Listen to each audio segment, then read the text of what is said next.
జై శ్రీరామ్. ఈరోజు మన రామాయణం సిరీస్లో నెక్స్ట్ ఎపిసోడ్కి వెల్కమ్.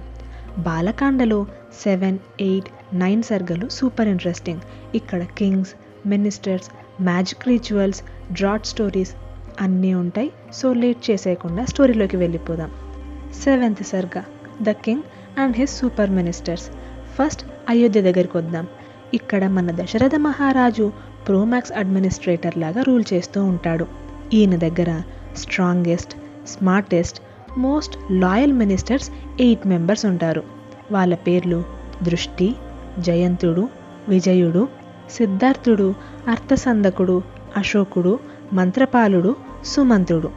ఆయన టీం అంటే ఎప్పుడూ నిజాయితీగా, కూల్ టెంపర్డ్గా, ఫేక్ స్మైల్స్ లేకుండా, కరప్షన్ తీసుకోకుండా, డబ్బు కోసం అబద్ధాలు ఆడకుండా, పవర్ని మిస్యూజ్ చేయకుండా ఉండేవాళ్ళు. దాంతోపాటు పాలిటిక్స్ అండ్ స్ట్రాటజీలో సూపర్ ఎక్స్పర్ట్స్. వాళ్ళు ఎప్పుడు గాసిప్ చేయడం కానీ, కంపేర్ చేయడం కానీ, గొడవలు పడేవాళ్ళు కాదు. పర్ఫెక్ట్ టీం లాగా ఉండేవాళ్ళు. అలాగే దశరథ మహారాజు దగ్గర వశిష్ఠుడు, వామదేవుడు పురోహితుల్లా ఉండేవాళ్ళు, అంటే స్పిరిచువల్ మెంటర్స్. అయోధ్యలో జస్టిస్ సిస్టమ్ కూడా చాలా స్ట్రిక్ట్ అన్నమాట. సొంత కొడుకు తప్పు చేసిన పనిష్మెంట్ సేమే ఉంటుంది. No bias. మినిస్టర్స్, సోల్జర్స్ పక్క రాజ్యంలో ఇన్ఫర్మేషన్ని గ్యాదర్ చేయడం కోసం సీక్రెట్ ఏజెంట్స్, స్పైస్ని పెట్టేవాళ్ళు. అంటే పక్క రాజ్యంలో ఉన్న వాళ్ళకి ఏదో హామ్ చేయడానికి కాదు, మన కింగ్డమ్కి వాళ్ళ నుండి ఏదైనా హామ్ ఉందా అని ఒక కన్నేసి ఉంచడానికి. Because of all this, Ayodhya అనేది 5 స్టార్ నో క్రైమ్ పీస్ఫుల్ సిటీలా ఉండేది. ప్రజలు కూడా బ్యాడ్ బిహేవియర్, అఫైర్స్, చీటింగ్ ఏమీ చేయకుండా హ్యాపీగా ఉండేవాళ్ళు. అందరూ రాజుకి ఎంతగానో రెస్పెక్ట్ ఇచ్చేవాళ్ళు. రాజు కూడా అందరినీ బాగా ప్రొటెక్ట్ చేసేవాడు. అలా దశరథ మహారాజుకి ఏ ఎనిమీస్ లేకుండా అన్లిమిటెడ్ ఫ్రెండ్స్తో ఫుల్ పాపులారిటీ ఉండేది. అలా సర్గ 7 కంప్లీట్ అయింది. సర్గ 8, Kings biggest problem. Everything perfect ఉంది, కానీ ఒక్కటి తప్ప. దశరథ మహారాజుకి కొడుకులు లేరు. కింగ్స్కి వారసుడు లేకపోవడం is a full tension issue అనమాట. అలా దశరథ మహారాజు డిప్రెస్డ్, సాడ్ అండ్ వరీడ్గా ఉంటాడు. అండ్ ఫైనల్లీ ఆయన నేను పిల్లల కోసం యాగం చేయాలి అని డిసైడ్ అవుతాడు. వెంటనే వశిష్ఠుడు, వామదేవుడితో సహా అందరు పురోహితులని పిలిపించి ఎంతో రెస్పెక్ట్ఫుల్గా వాళ్ళతో ఇలా అంటాడు: గురువులారా, నాకు ఒక కొడుకు కావాలి. అందుకే అశ్వమేధ యాగం చేద్దామనుకుంటున్నాను. ప్లీజ్ నన్ను గైడ్ చేయండి అని అడుగుతాడు. వాళ్ళు కూడా ఇదొక పర్ఫెక్ట్ విష్, వెంటనే నువ్వు అశ్వమేధ యాగం స్టార్ట్ చేయి, నీకు కొడుకులు పుడతారు అని చెప్పడంతో దశరథ మహారాజు రిలీఫ్గా ఫీల్ అయ్యి చాలా హ్యాపీగా ఉంటాడు. వెంటనే హార్స్ని ప్రిపేర్ చేయండి, సరయు రివర్ దగ్గర ఒక హ్యూజ్ యాగశాలని బిల్డ్ చేయండి, అన్ని రిచువల్స్ చేయండి, యాగంకి ఏ డెమాన్స్ నుండి ఆటంకం లేకుండా ప్రొటెక్ట్ చేయండి అని చెప్తాడు. ఆ తర్వాత పిల్లల కోసం ఇలా నేను యాగం చేద్దాం అనుకుంటున్నాను, అందుకే మీరు కూడా నాతో కలిసి ఈ రిచువల్ వర్స్ని కంప్లీట్ చేయాలి అని తన క్వీన్స్కి చెప్తాడు. వాళ్ళకి కొడుకులు పుట్టబోతున్నారు అన్న ఆనందంలో క్వీన్స్ అందరూ కూడా సూపర్ ఎక్సైటెడ్గా ఉంటారు. 9th సర్గ, ద సీక్రెట్ స్టోరీ ఆఫ్ రిష్యశృంగ.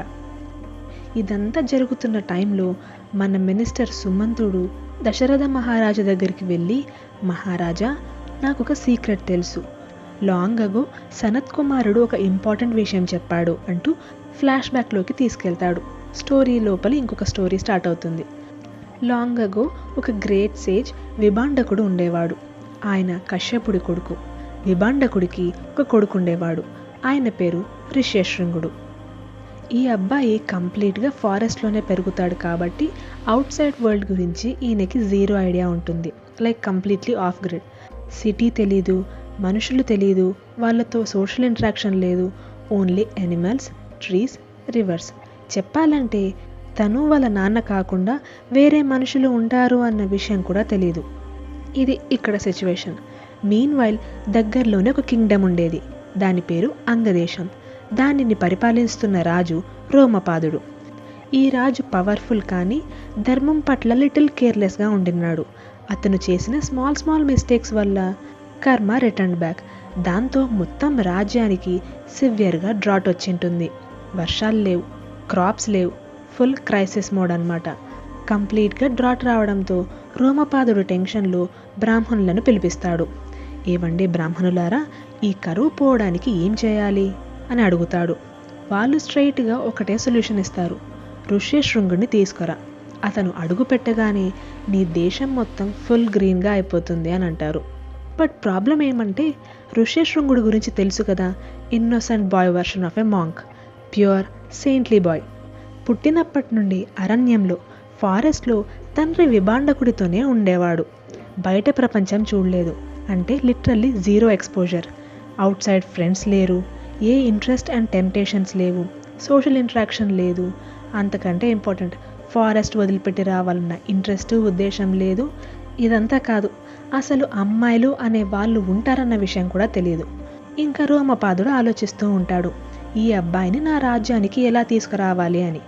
అప్పుడే మినిస్టర్స్ అందరూ కలిసి ఒక షాకింగ్ ఐడియా ఇస్తారు, ట్రైన్డ్ డాన్సర్స్ అండ్ చార్మర్స్ని ఆ అబ్బాయి దగ్గర పంపిద్దాం, వాళ్ళు ఆ అబ్బాయిని అట్రాక్ట్ చేస్తారు, దాంతో అతను క్యూరియస్ అయ్యి వాళ్ళని ఫాలో అవుతూ మన రాజ్యానికి వచ్చేస్తాడు అని. రోమపాదుడు కూడా ఆ ట్రిక్ని యూజ్ చేస్తాడు అండ్ ది ప్లాన్ వర్క్స్. ఋష్యశృంగుడు రాజ్యంలోకి ఎంటర్ అయిన వెంటనే హెవీగా రెయిన్స్ పడతాయి, డ్రాట్ మొత్తం ఎండ్ అయిపోతుంది. దాంతో రోమపాదుడు చాలా గ్రేట్ఫుల్గా ఫీల్ అయ్యి ఋష్యశృంగుడికి తన కూతురు శాంతానిచ్చి పెళ్లి చేస్తాడు. సుమంతుడి స్టోరీ అంతా చెప్పి, మహారాజా, ఆ ఋష్యశృంగుడు గనక మీరు కొడుకుల కోసం చేయబోతున్న ఆ యాగాన్ని పర్ఫామ్ చేస్తే మీకు ఖచ్చితంగా కొడుకులు పుడతారు అని చెప్తాడు. దాంతో దశరథ మహారాజు చాలా హ్యాపీగా ఫీల్ అయ్యి, సుమంత వెంటనే రోమపాదుడు ఋష్యశృంగుడిని తన రాజ్యానికి ఎలా తీసుకొచ్చాడు, నాకు ఎవ్రీ సింగిల్ డీటెయిల్ చెప్పు అని అంటాడు. అలా 9th సర్గా ఎండ్ అవుతుంది. సో గైస్, ఈరోజు విన్న సర్గలు మనకేం చెప్తున్నాయి? Perfect team makes a perfect Kingdom. ధర్మం అనేది చాలా పవర్ఫుల్. కొన్నిసార్లు రాజులు కూడా వాళ్ళ పర్సనల్ ప్రాబ్లమ్స్తో స్ట్రగుల్ అవుతూ ఉంటారు. ప్యూర్ సోల్స్ స్టోరీలోకి ఎంటర్ అయితే మిరాకిల్స్ కూడా జరుగుతాయి. ఋష్యశృంగుడు ఇక్కడికి రావడం రామలక్ష్మణ భరత శత్రుఘ్నులు పుట్టడంలో ఒక ఇంపార్టెంట్ కీ రోల్ని ప్లే చేస్తుంది. నెక్స్ట్ ఎపిసోడ్లో దశరథ మహారాజు ఋష్యశృంగుడిని ఇక్కడికి ఎలా తీసుకొస్తాడు, ది గ్రేట్ యాగం ఎలా స్టార్ట్ అవుతుంది అనేది తెలుసుకుంటాం. అన్నట్టు లాస్ట్ వీడియోలో నేను మిమ్మల్ని ఒక క్వశ్చన్ అడిగాను, దానికి ఆన్సర్ ఇప్పుడు చెప్తాను అన్నా కదా. ఆ క్వశ్చన్కి ఆన్సర్ శ్రీకృష్ణుడు. ఈ ఆన్సర్ని కరెక్ట్గా మీలో ఎంతమంది గెస్ చేశారో చెప్పండి. So if you enjoyed this Ramayan story telling, like, comment, share, subscribe and hype for hour amazing journey together in knowing Ramayanam, the ఆది కావ్యం. జై సీతారాం.